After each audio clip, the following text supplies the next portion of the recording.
on Clear Your Clutter Inside and Out, we're talking about end-of-life paperwork. Would loved ones be able to find your important documents if you were to die tomorrow? Do you have all your passwords easily accessible so people can access online accounts? Have you arranged what will happen to your sensitive papers, such as client information or personal data? Do you have a will and a power of attorney? Learn how to organize paperwork as we begin our month focusing on going with grace. Does your clutter own you? On Clear Your Clutter Inside and Out, we'll teach you how to become aware of your clutter along with action steps to declutter and create the life you desire. Come on, let's get started. Today's episode was inspired by my father. A few years ago, my brother and I met with an accountant, an attorney, and my parents aren't super rich. And I think that there's a misconception out there that you have to be really rich to have a will, and that's not the case. I read an article, I believe this was an Australian. I don't know Australian law, obviously. I don't know law. Now, a little bit, right? What I've learned from Law and Order. Anyway, it was a young woman. She was married, she was pregnant, and her husband died, and he didn't have a will. So they lost the house, or they're about to buy a house, or something happened, because this story was how she bought the only house that she could afford, which was just junk. I mean, it needed all this work done. And so the story was about how the community came together to do all the repairs that were needed and create a home for her and her child. But because her husband didn't have a will, they lost their house. And so that's why it's really important. I mentioned in another podcast, again, bringing it up because she's so famous, Aretha Franklin didn't have a will, but there's all this contesting of the will. There's all this money. She didn't have checks cashed. It was just a hot mess. Her paperwork obviously wasn't organized well at all. Just because you're not wealthy or you're middle class, or even if you don't have a lot of money. My husband told me this story when his grandmother said, "I don't want you fighting over the small stuff, whatever that I'm going to leave behind." And so it wasn't anything that has sentimental value, is my understanding. But he talked about how all the relatives fought over the stuff. If you've outlined that, then there's a non-issue. Another reason, when I was living in Los Angeles, I first moved to Los Angeles and was a quote unquote personal assistant for a very short time for this guy. And I'll never forget, I walked into the accountant's office with a paper bag full of receipts, and the organizer in me is just cringing, right? I'm like, oh my gosh, I can't believe that I'm showing up with unorganized receipts. Who does this? And I remember apologizing to the accountant. I mean, it wasn't even my stuff, and I was embarrassed. And she was like, oh, don't even worry about it because I'm getting paid. And I thought to myself, she's probably hiring some high school kid for $10 an hour, even if it was 20 years ago or whatever, to organize these receipts and charging her accountant's rate. And I thought, well, why not? You have a business to run, and you have been given a hot mess, and you have to spend all your time organizing. Every year I give my accountant an organized spreadsheet. I have folders organized, so God forbid, I hope I'm never audited. I'm not going to pay to have someone else organize my paperwork. So if you're organized, you could go to an attorney and say, okay, I have everything organized, drop the will. I'm going to assume that it will save you money. If you're not going to go to an attorney, then it's going to be easier for your heirs to find everything that you need. Or if you use something like LegalZoom, again, you'll have that good balance of having all your paperwork in one area. In February 2017, AARP had an article, Haven't Done a Will Yet? And in this article, they said that the top 2 reasons people hadn't done estate planning or failed to have a will is 47% said they hadn't gotten around to it, right? Because we think that we're going to live forever. That's one of the reasons that I wanted to start doing this, because I thought people think that. And then someone else has to clean up the mess. And instead of people being able to grieve, they're worrying about finding all this information. And the other 29% felt that they didn't have enough assets to leave to anyone.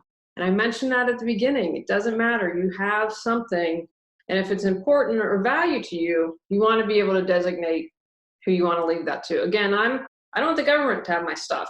I've worked hard. I want to have it save cats or have my nieces and nephew get some value out of it.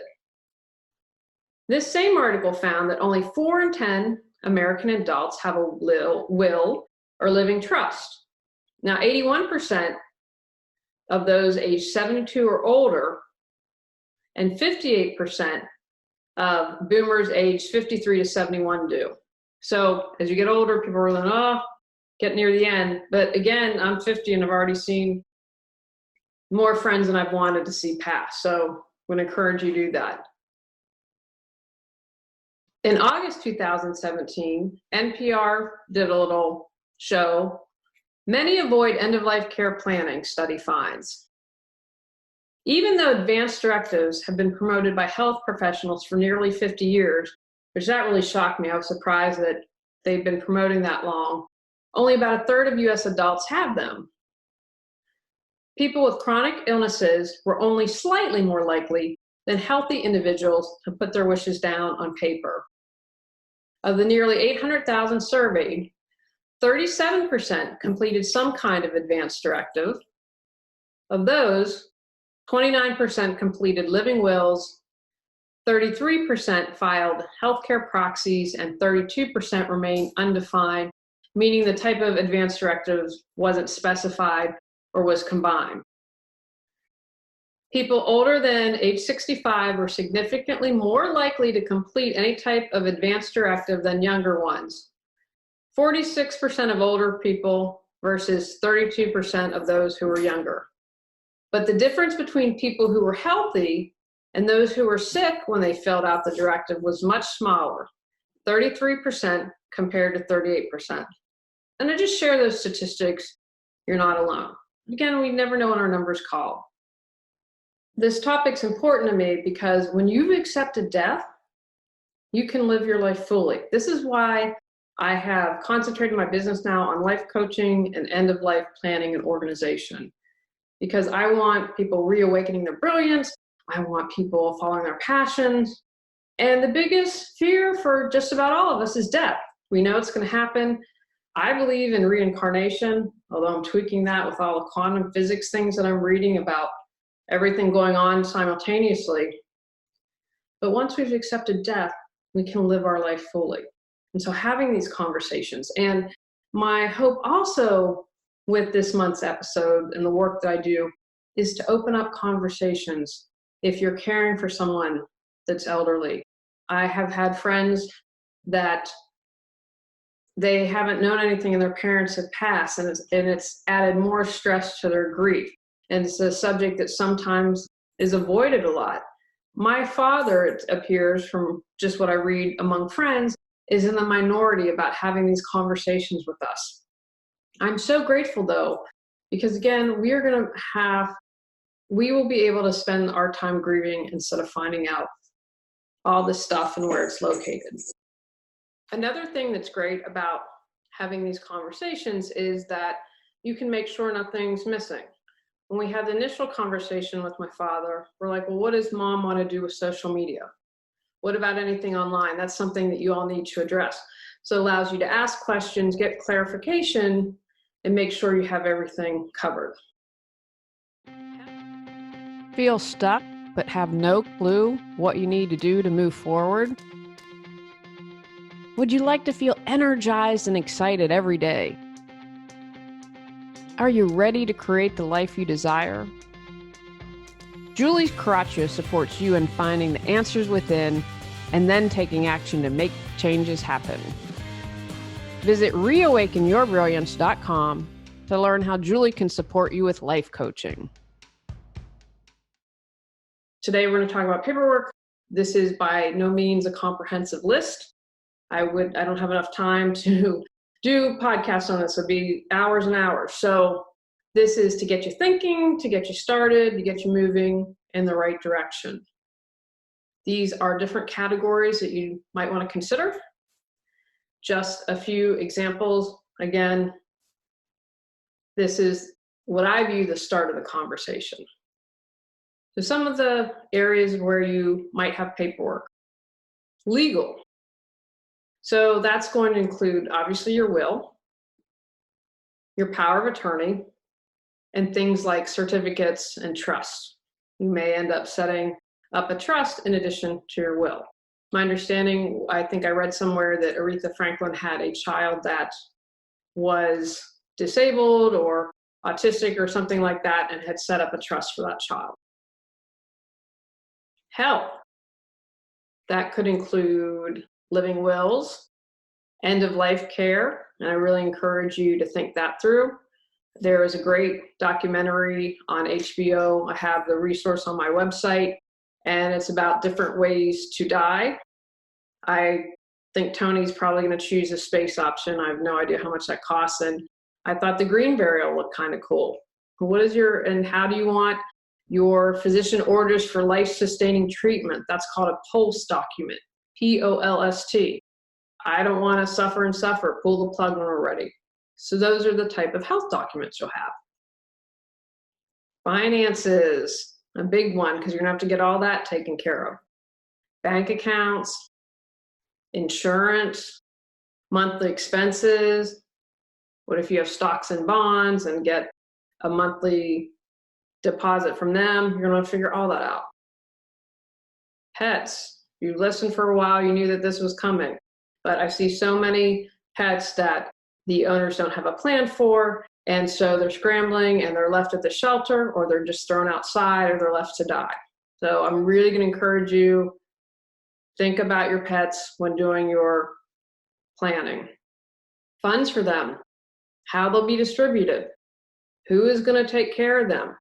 Create a care plan. It's like what I do when we have the cat sitter come. She gets a very detailed document for all the cats about what they need. Encourage you to have that. Use someone that you call immediately upon your death and knows, okay, I'm the first line of defense taking care of the animals. And then we have a longer term plan coming. Sensitive paperwork, because you might not want everyone to see certain things. It might include adoption papers, client information, passwords. So you might need to designate a separate person. Maybe you have power of attorney, you say, okay, my sister's in charge of my sensitive papers. Your ceremony. Include the clothes you'd like to wear, the budget, the place, any prearranged costs. One thing that my grandmother did that was amazing was she had that all planned out. I believe she had written her obituary, and I'm definitely writing my obituary. I want it to be funny. I want to have some moments, I guess, but I really want people to enjoy themselves. When I see these funny obituaries passed along, I just kind of laugh and think, what a cool person. I'm sorry I didn't know them. And it's interesting how much those get passed around. People want to see how the funny and the humor. It's not all about all the accomplishments and the material wealth and all that. So that might be something that you choose to do, and keep it with all your ceremony papers and how you want to exit the world. Business. If you own a business, a transition strategy might be part of the paperwork. You're ending, but who's going to take over? Or is it going to be sold? All those types of things to consider. You might have titles and deeds if you have a physical location, your bank accounts, how you pay bills. Have all of that information. These are just certain things, paperwork that you might need. Now, again, if you don't have a business, ignore that part. But you might have a lot of paperwork for your pets because you've got lots of things. You have a pet that's medically ill, so you need to come up with a plan and say, okay, I'm going to set aside $10,000. I think that that'll pay for food and everything. I found someone to care for them. Or I know a lot of pet rescues have now set up programs where if you pay them, they will make sure we will take care of your pet until the end of your life. Those are categories of papers to start with. So the next part I want to talk about is how are you going to organize? Organize how it makes sense to you. I think that's the best advice that I can, but we all think differently.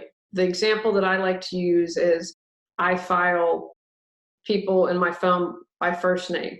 Most people do that by last name, but just whatever reason it works for my brain better. So let's begin with how it makes sense to you, because you're the one probably going to, even if the attorney has a copy, you're the one going to be updating this and keeping track of that. Maybe you have a big binder. Estate planning, boom, big old sign on the binder. There are online portal options. Maybe you're a techie and you're like, you know what, I'm keeping this all organized online. It's going to be really easy to update. That's an option. You could have an accordion file. So you have estate planning, you have health papers in one, you have end of life ceremony in one, you have pets in one. Just keeping all that organized, but that you can open and easily has categories separated out. Or you simply have files in a filing cabinet. You have the hanging folder that says estate planning with all the folders of your paper. Organize by category. Again, simplify this process for the people you're leaving behind and make it easy for them. I'm going to encourage you to have an index, especially because we all think differently, kind of a roadmap. Okay, here are my papers and here's what's included, or a little guideline that has all of the information that they need so they can easily understand. Or for example, if you've been legal, okay, our safety deposit box is at this bank, here's the password, here's all the information you need to know. You're going to want to have this paperwork organized and easy to access, because you just can't walk in the bank. There's a process to get a safety deposit box, and you want to make sure you understand what that is and have all that in line to make it easier on your heirs. Don't forget to label. Okay, guys, I've been doing this for a while. People have these labels, like, what?